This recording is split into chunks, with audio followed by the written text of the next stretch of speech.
Apektado ng hagupit ng Bagyong Lando ang kabuhayan ng mga mangingisda sa Dagupan.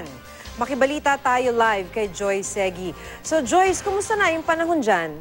Maulan pa ba? Maki, kasalukuyan nararanasan ngayon yung malakas na ulan na may kasamang malakas na hangin. Ganitong sitwasyon ay kinatakot ng mga kapuso nating bangus grower, kaya naman napilitan sila na mag-force harvest.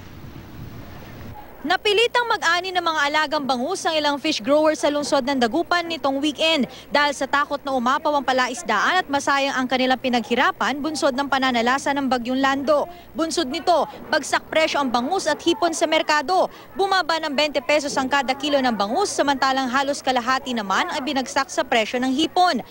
Nung isang araw, medyo mataas pa yung 3 kilo, yung 3 peraso sa 1 kilo, nasa 80. Sinamantala naman ang ilan ng pamimili ng bangus. Hindi nila alintan ang lakas ng hangin at pabugso-bugsong pag-ulan. Itong si Nanay Arceli, masayang-masaya siya dahil sa pagbaba ng presyo ng kanyang paboritong hipon.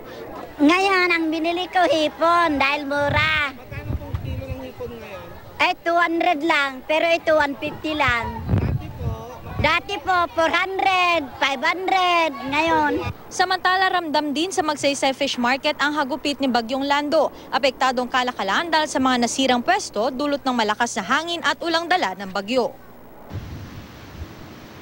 Makibukod doon sa mga napinsala ng mga fish pan, ilang mga ari-arian at bahay sa tabing dagat din yung sinira nitong si Bagyong Lando. Sa tala ng CDRRMO, nasa mahigit 2,000 na yung mga evacuees na nasa iba't ibang evacuation centers. Yan ang latest mula dito sa Dagupan. Joyce Segi, Nagbabalita, Pilipinas.